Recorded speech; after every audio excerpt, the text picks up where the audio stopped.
online. I'm delighted to welcome you to this virtual panel where I'm joined today by two distinguished guests.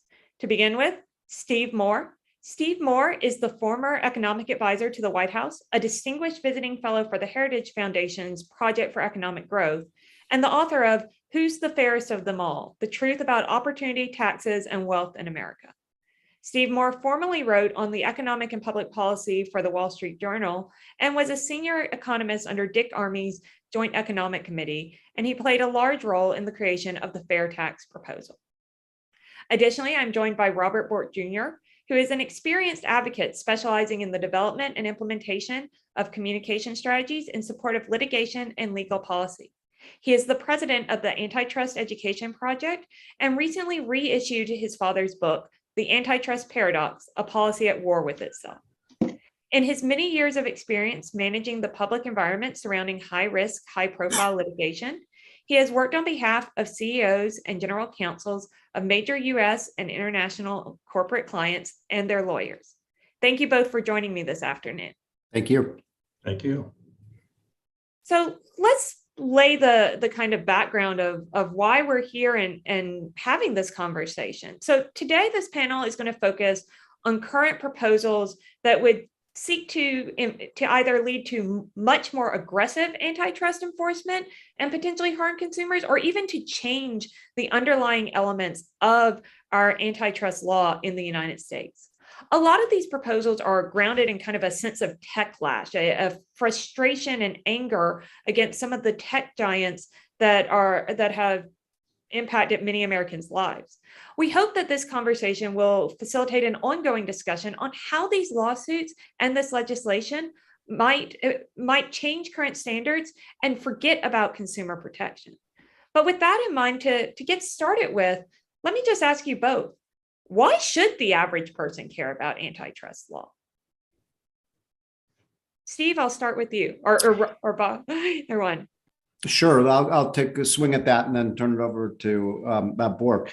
I got involved in this issue really because my main focus as an economist is about American competitiveness and how do we make American industry number one in the world in every area, whether it's energy, whether it's technology, whether it's agriculture, manufacturing. We want America to be number one, and we have the free market economy, and we have the productive citizens to make that possible. The technology sector obviously has been a glittering success in every way in terms of American dominance. For the last 30 years, no one has really competed with Silicon Valley and Route 7 in Boston and Austin, Texas. The incredible entrepreneurship in innovation has been really, truly one of the great victories for the United States in the history of our country. We dominate the technology sector, and we need to make sure that we continue to do so, both as a matter of national security and economic security and jobs. So we should be proud of the fact that we have 5 companies that are worth $6 trillion. That has added hundreds and hundreds of thousands of very high-paying jobs to the United States. It has created incredible products at prices that continue to decline over time. And it has given us leverage, both in terms of our economic security and national security over our rivals, especially China, obviously our number one adversary in the world today. And so I'm almost puzzled by these attacks against these companies. Now, do I always agree with their politics? No, I don't like the politics of some of these technology companies. They certainly lean left. And I think in some instances, these tech companies like Facebook and Twitter and Google can be their own worst enemy. But from the perspective of the well-being of the United States, I don't think there's any question that it should be a top priority of the United States to maintain our technological leadership. So that means that we shouldn't be trying to tear down these companies. The profit is not a dirty word. Losses is a dirty word. We want companies that are profitable. We don't want companies that lose money. And the fact that these companies have been so incredibly profitable has meant that they're providing the goods and services that people want in the United States and around the world. But it also means that, I mean, think of the retirement funds of tens and tens of millions of Americans that have been increased in value. We all own Google. We all own Facebook. We all own Apple and Amazon. And to see them deteriorate in value is not a good thing for America or our retirees or our workers. It's a bad thing. So I don't think we should be punishing success. It is not true that these companies engage in monopolistic, like every company tries to maximize its profits, right? That's why a company is in business. Companies try to maximize their profits. That's why people invest in companies. The pursuit of profits is what makes the world go round. But these companies are not engaged in anti-consumer behavior, far from it. As I look at it, I don't see any industry, maybe in the history of mankind, that has provided services at declining costs as much as these technology companies do. So I don't see monopolistic behavior. I don't see behavior that is hurting, American workers or American consumers or people around the world. And finally, I'll just end with this. I think if we want an America first economic policy, and that's one of the reasons I work for Donald Trump, because I do think we should always put America first. The U.S. government should be defending American companies, defending them against these frivolous lawsuits around the world that the Europeans and the Asians are bringing against American companies and American shareholders. And instead, I'm troubled to see in many cases, we've got American politicians, both on the right and the left, that are kind of piling on and trying to take wealth and jobs away from these companies that will only benefit our international competitors and hurt consumers in the end. Robert, what about you? Everybody drive safely. Go home. No, I agree with everything that Steve said. And I would say he's mentioned why he got involved in this. Well, I got involved in the antitrust, talking about antitrust, because my father wrote the book on antitrust and it published in 1978, which I republished in April with a new introduction by Senator Mike Lee and forward by me. Because I was very concerned by what I was hearing from politicians like Elizabeth Warren and others who, frankly, don't seem to understand economics, don't understand what works and what doesn't work. I mean, the antitrust laws that were written in the 19th century really were a mess and created this paradox of not actually helping American corporations against, to grow. In fact, they protected competitors who were inefficient and weak. But then when the consumer welfare standard was adopted by the courts, by the Supreme Court in 1979, and really began to flourish, what we saw was an economy for the last 45 years that has almost tripled in size under the consumer welfare standard. Now, it's not just the consumer welfare standard, there are other factors, but it certainly helped make that possible. And Americans' per capita income doubled, nearly doubled. And then, the inflation adjusted annual rate of return from 1980 to 2020 was 2 points above returns for the prior 40 years. So there's lots of economic indicators that show that the consumer welfare standard, which is a very simple thing to understand and entirely pro-democratic, pro-freedom, pro-growth, should be preserved. But the people who are now wanting to tear it down are trying to resort to failed policies, failed ideas of the past. And they have no principle. I mean, I think there are 3 words that describe what's going on right now. Unprincipled. There's no legal or economic theory underlying the progressive assault on the consumer welfare standard. They resent profit. They resent capitalism. They resent the success of corporations. And they believe in government control over free markets and freedom. They don't like to see perhaps power centers that are corporate, more productive than the government, which is not productive. And they're trying to, basically as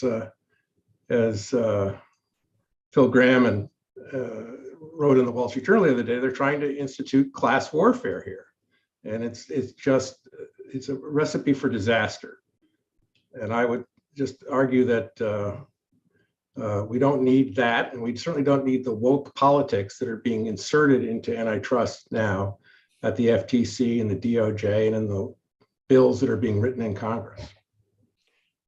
You brought up this excellent piece by former Senator Graham and FTC Commissioner Wilson that was in the Wall Street Journal earlier this week that talks about kind of what the concerns about this growing tide.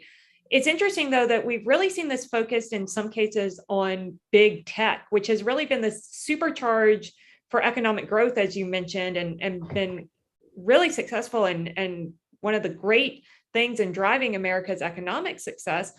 What do you think it is about the current atmosphere that has antitrust focused on tech? Starting with you, Steve. Well, a couple of quick observations. Number one of the dangerous things about using antitrust to go after some of the tech companies that conservatives may not like is that now we're seeing the Biden administration, accusing, drug companies, oil companies, meat producers, poultry producers, anybody who's raising their prices now acting as a monopolist. And so this becomes a bludgeon to try to essentially fix prices and regulate prices. And that's really part of the antitrust kind of doctrine, is that you have to have the government regulating what these companies can charge. And it's very interesting because if you look at the history of price controls, they've been a disaster. This is one thing almost everyone agrees on. I was just looking at a major study by the Brookings Institute, which is not normally a conservative free market oriented institute. And they found that price controls, whether it was in the area of rail, freight, whether it was in the area of airlines, financial services, oil and gas, all of these were disasters for consumers. They actually led to shortages of goods and services, higher prices, not lower prices. So, I agree with Bork that, of course, we want to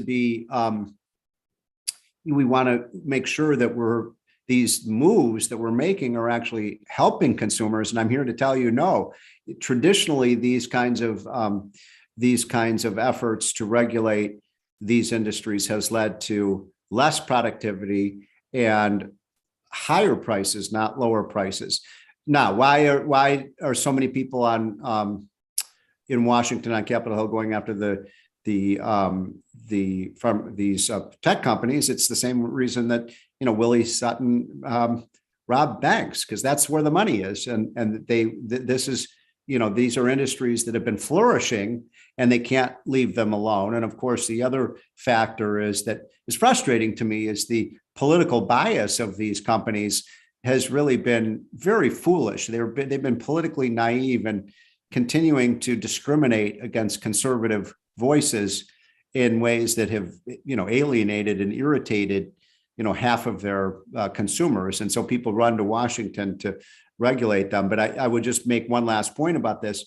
I think people who are conservative, like I am, are very wrong in thinking that somehow having regulators like the people that Joe Biden has put in place at the FTC and the Justice Department, why would we think that they're going to give conservatives a better shake than these companies are? I mean, these are anti-business zealots that are in place running these agencies. We don't want to empower them. We want to take power away from them.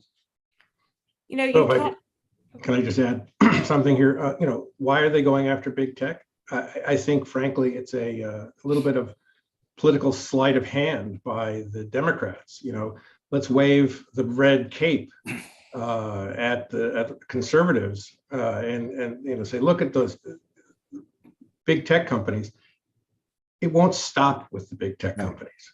They're going to keep going throughout they've already shown their hand. They're after airlines, they're after agriculture, after retail. But big tech is a shiny thing for conservatives, and they have every right to be upset about some of the things that have happened. Many of the things. I mean, my own first piece in the Wall Street Journal about this antitrust stuff, criticizing President Biden's competitive economic order, was blocked on Facebook briefly when people tried to post it. So,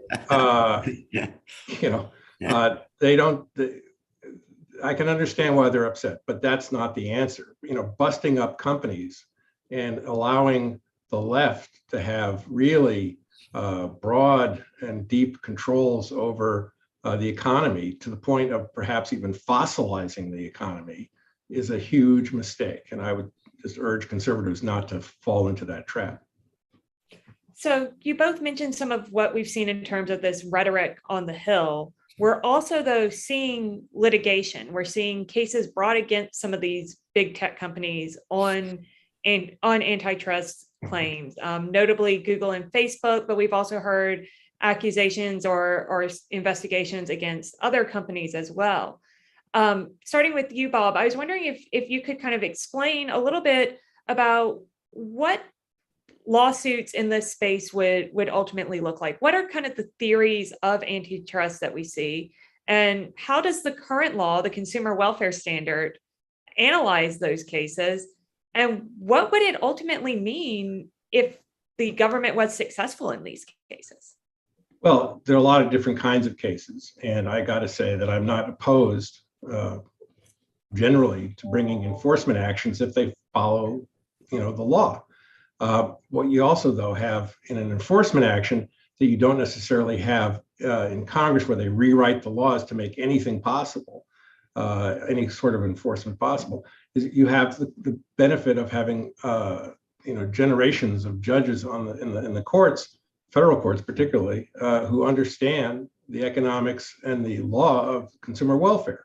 So as you saw, FTC brought a case against Facebook, was thrown out originally. And I don't know how successful they're going to be, but it'll take years to find out. And if there's something like price fixing, of course, it's hard to fix a price when you're giving your product away for free. But if there are in fact anti-competitive behaviors that fall within the law, I could see cases possibly succeeding, or there'll be a settlement, or promise not to do it again, or some structural changes. But I don't know that there's going to be any. There's no reason to break any of these companies up. And I just want to say that one of the battle cries of the progressive left is that there's this increasing concentration, when in fact economic analysis by NERA, just recently published, shows that the general trend, no general trend towards increasing industrial concentration in the U.S. economy from 2002 to 2017. In fact, it's been declining since 2007. Well, so where is the boogeyman that they're all excited about? They're not really concerned about industrial concentration. Of course, anything is to them is concentration. To the left, any successful corporation that has more than a few percent of the market is considered dangerous to them. But they can't even define the markets, which is why the FTC case was thrown out originally. And I would just say that I would prefer to see real cases brought in court where they can be adjudicated, rather than new rules and regulations written that are stacked against productive businesses, efficient businesses. Well, with that, let's shift to some of those new proposed rules and regulations that we're hearing about. We've seen a quintet of proposals in the House Judiciary Committee this previous summer, largely led by Democrats, but with some bipartisan support from people like Representative Buck. We've also, again, in the Senate, seen two significant bills, particularly introduced, one specifically on app stores, but perhaps more concerningly is a bill led by Senator Klobuchar that perceives itself as dealing with self-preferencing. I was wondering if you could speak briefly to what impact these proposals that seek to change the underlying standards of antitrust would have on consumers and on global competitiveness. Well, I think the Klobuchar bill is a real clear and present danger. And I know that this is even something that could be brought up for a vote sometime soon. And this is an abysmal bill. It would do significant damage to American competitiveness. It is the foot in the door to re-engage antitrust regulation in a major way.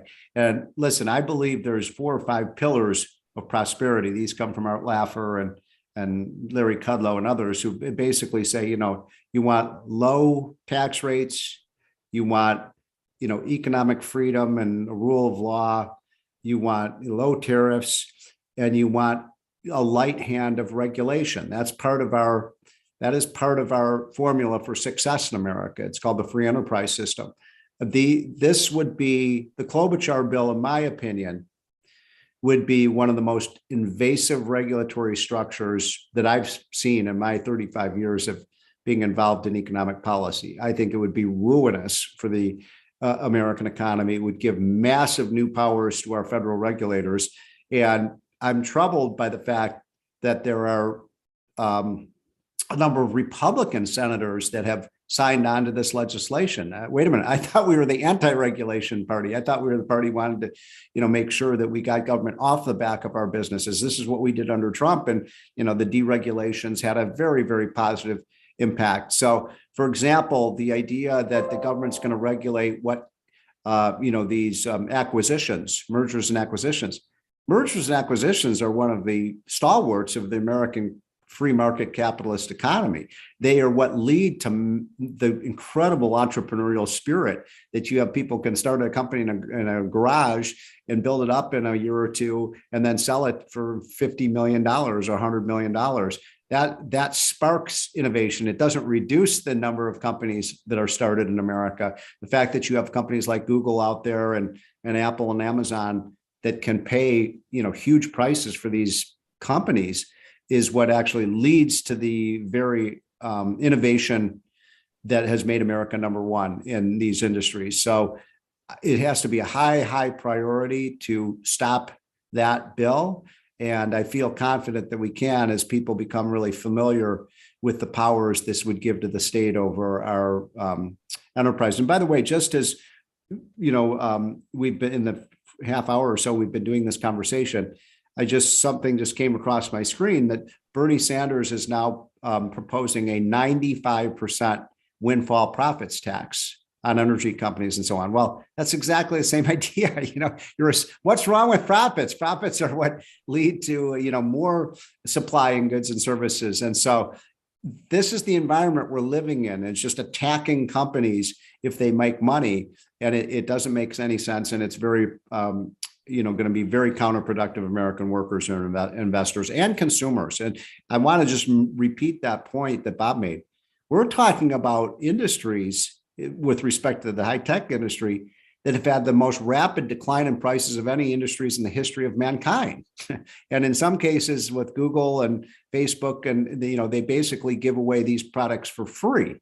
So that is not a monopolistic anti-consumer behavior.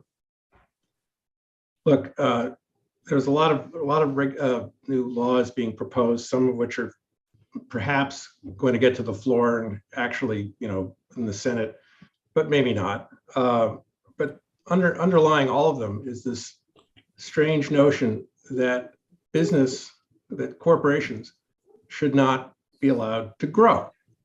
For example, one of Senator Klobuchar's bills actually sort of sets a threshold by which, a lot of companies which aren't targets now will become targets as they grow. And then they will be regulated and they will be possibly broken up. So companies like AT&T, Visa, Walmart, Publix, and others will grow into the crosshairs of these bills, this legislation, if it becomes law.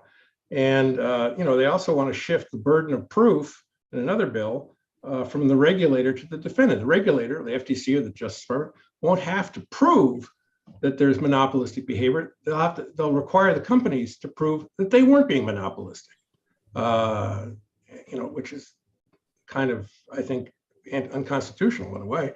And then of course there's my old friend Josh Hawley, who would just, he just wants to block mergers of, any company that's more than, I forget what the number is, like 5 billion or something, or is it 100 billion?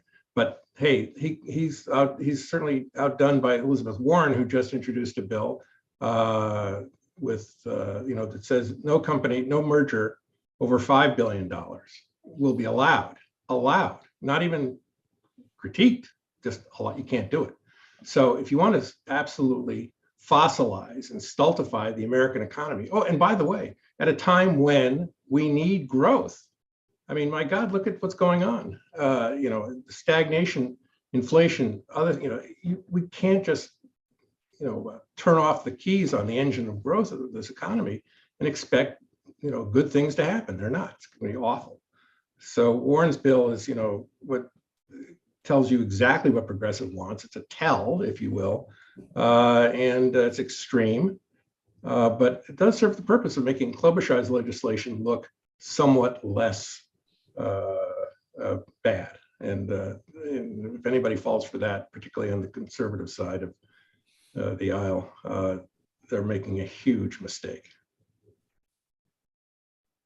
Thank you for both going through the variety of proposals, because while we often think about this as one package of antitrust reform, there actually are quite a few different bills out there. I know you kind of touched on this to some degree, but to get a little more specific, if these bills were successful, what would this mean for the everyday consumer in terms of their experience with some of these products? What would it mean for the everyday consumer if we saw these changes in law that either made it more difficult for mergers and acquisitions, or changes in law that prevented self-preferencing? If I'm logging in on my phone, what am I actually going to experience?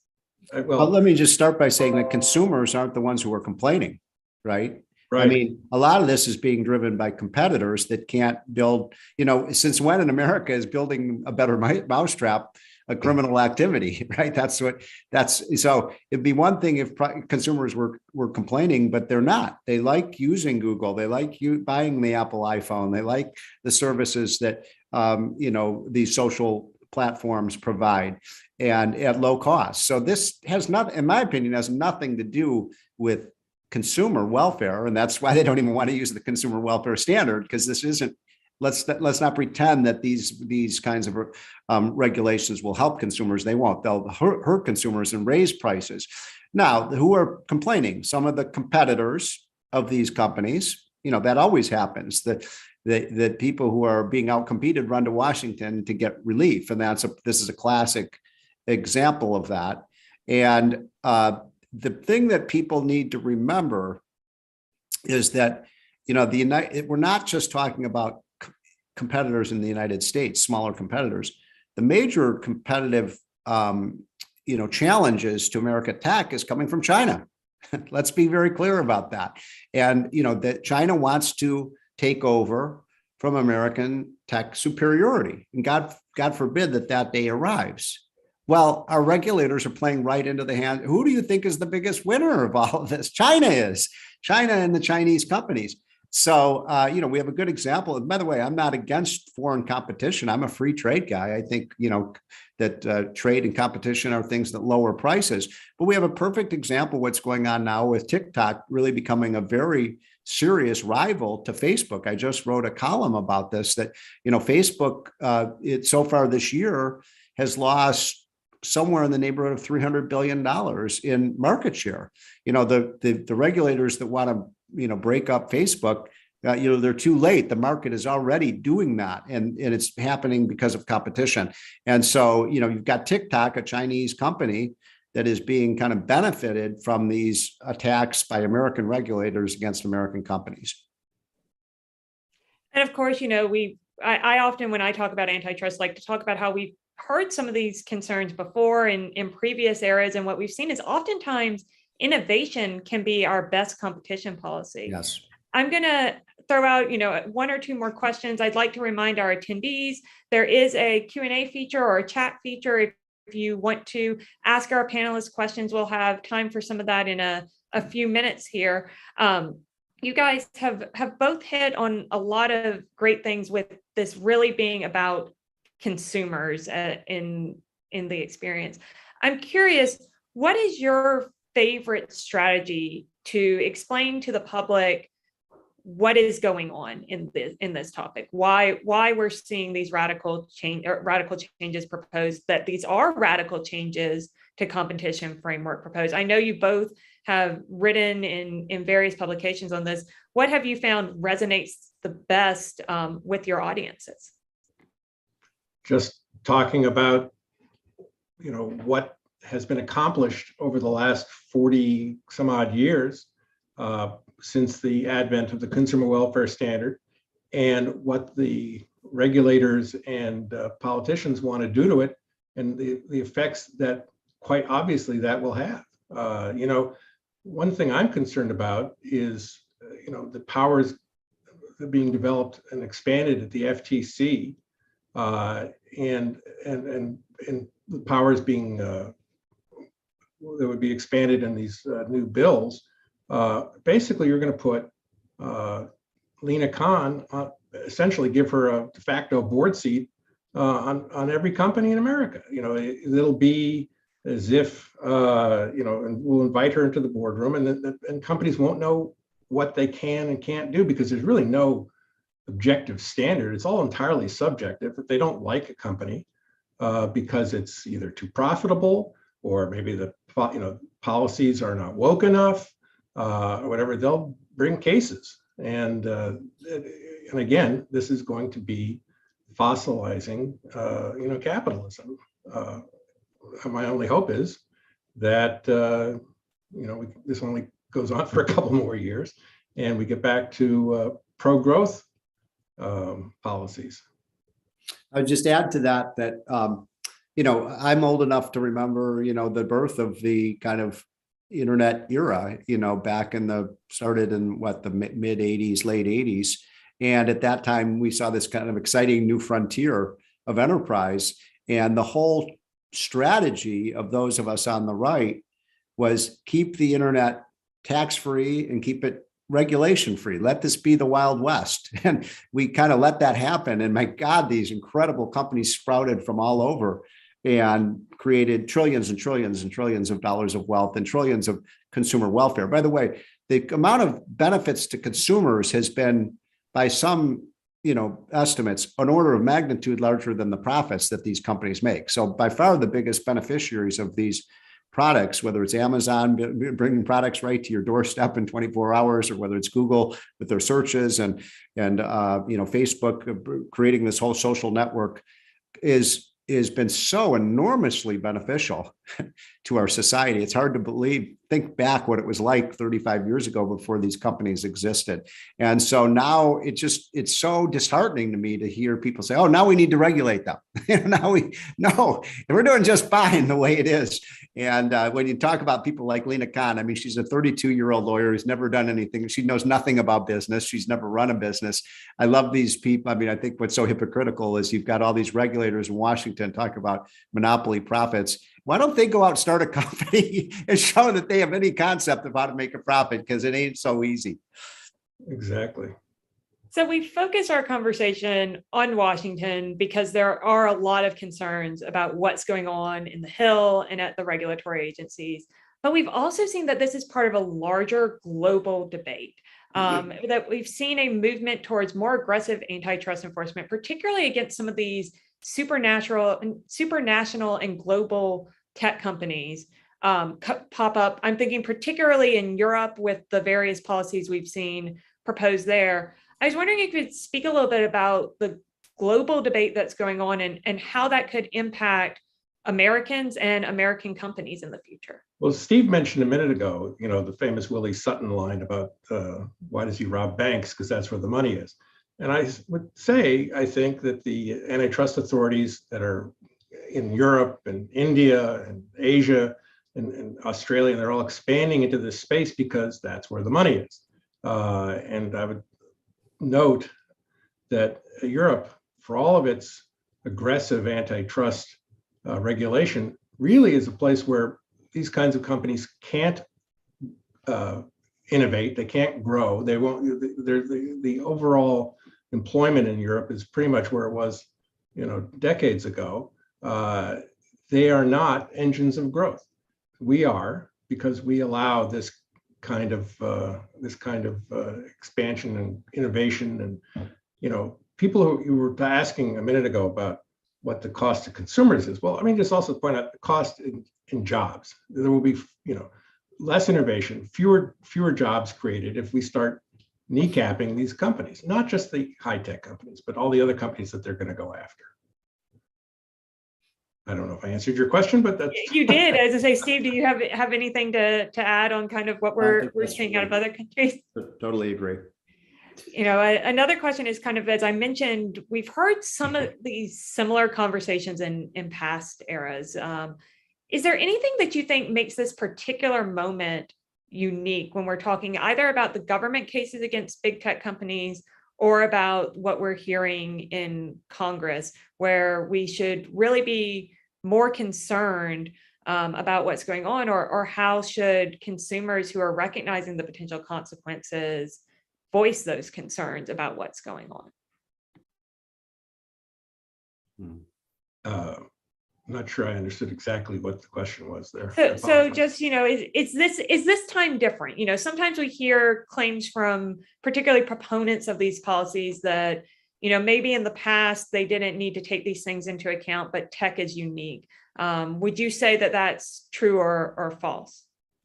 I think one thing that's so different about the economy today is, we have trillion-dollar companies, and I never thought I'd live to see the day that you have companies with a market cap, of equity of $1 trillion or more. And I'm kind of puzzled by the fact that, it's why is that a bad thing? Why is a company that's profitable? I say profits aren't evil, losses are evil. Companies that lose money are the ones that really hurt people. And so let's really do everything we can in Congress to make America's companies number one. In a lot of ways, that's just stay out of their way.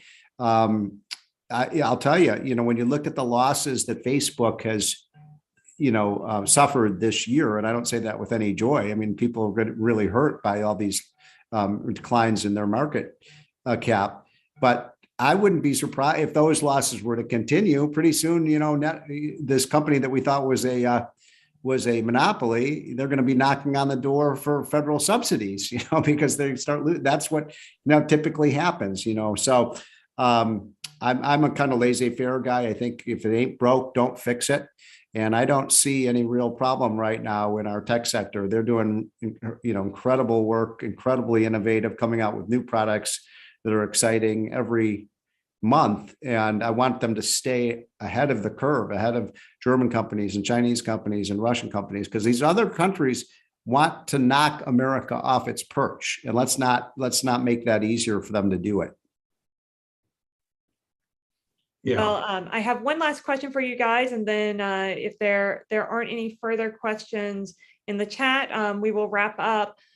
My last question is kind of, what do you think could be better about the current antitrust conversation? If you could give one piece of advice, either in the messaging of concerns about these changes and proposals, or either about the misunderstandings you're hearing from either side of the aisle about what antitrust is or is intended to do, what would be that kind of one point you would like to send people home with? Two things, actually. One is look at the history of antitrust in the last 45 years and what has been accomplished by the consumer welfare standard and the application and enforcement of that standard, and realize that those who are opposed to the consumer welfare standard are not, they see an opportunity here with the growth of these big tech companies to tear that down and to assert more government control. So I would, that's important. And I will just also remind our friends on the right in Congress not to, lose sight of the fact that there are solutions for the censorship issue that don't involve busting up these companies. Don't chase the shiny object that the left is trying to attract you with. I would just add to that. I mean, my biggest fear right now with respect to these content issues is an attitude that these social networks and platforms are the public square, and they're not. They're not. These are privately owned companies, and they, just like the New York Times can decide whether they want to run an op-ed by me or Bob Bork, and they have the right to say yes or no. These I say no, but yes. Exactly. But we don't go out and say, oh, you're a bunch of monopolists. Right. And so there's a big difference between something that is, look, 25 years ago these things didn't exist. So to say all of a sudden they're reducing free speech is really, I think, misguided, especially because, as my friend Steve Del Bianco runs NetChoice always points out, the conservatives do pretty well with social media. We have a lot of voices. We've used social media very effectively. Now, maybe sometimes the left uses it more effectively than we do, but there's all sorts of new conservative platforms that are developing, and that's all exciting. And as long as there's not, I'm an economist who believes as long as there's not government barriers to entry to a market, then I don't see, these antitrust concerns being something that we should worry too much about. But that's not the case. Anybody can start. I could start a social, media platform tomorrow, and anybody who wants to come to it can come to it. And we shouldn't, just because, Facebook has, millions and millions and millions of people using it. That's just a testament to the fact that people like the product. Well, I would look forward to a Steve Moore social media platform. Okay. Hopefully with lots of vibrant antitrust discussion like we had today. With that, we'll start to wrap us up here. But I'd like to ask each of you, where can people who want to read more of your work, get more engaged with these ideas, find you guys, whether it's websites, bookstores, or social media platforms? I'll start with you, Bob, and then we'll close out with Steve. Well, yeah, right. This is on Amazon and Barnes and Noble. I would recommend. They haven't banned it yet? No, they haven't. Don't get me started. They might. Never know. Actually, there's that. Go to the antitrusteducationproject.org. or on Twitter at Antitrust EDU. And there's lots of material there, and all of the things that we've written that have appeared in the journal and Real Clear Politics and elsewhere are all available there. I just add to that, one of my favorite books about monopolies is a book by my friend Bert Folsom, who works at Hillsdale, and he wrote a very famous book probably 20 years ago. There's a new edition of it called The Myth of the Robber Barons, and it's a fascinating, real, true history of really what happened. Because remember, I cringe when I see conservatives embracing the paragon of progressive economics, which was the antitrust movement, was really started by the progressives of the 1920s, solving a problem that didn't really exist. As Bert Folsom shows in that book, the Rockefellers and the Carnegies and the Henry Fords and the J.P. Morgans, created massive new industries. They gave birth to the new industrial age in this country. They weren't villains; they were heroes. And it is, so disheartening that people think, oh, these are they got rich by creating in every area, whether it was the steel industry, the rail industry, the oil and gas industry, the financial services industry. They created these industries and they lowered prices. They lowered transportation prices. They lowered energy prices. They lowered the cost of financial services.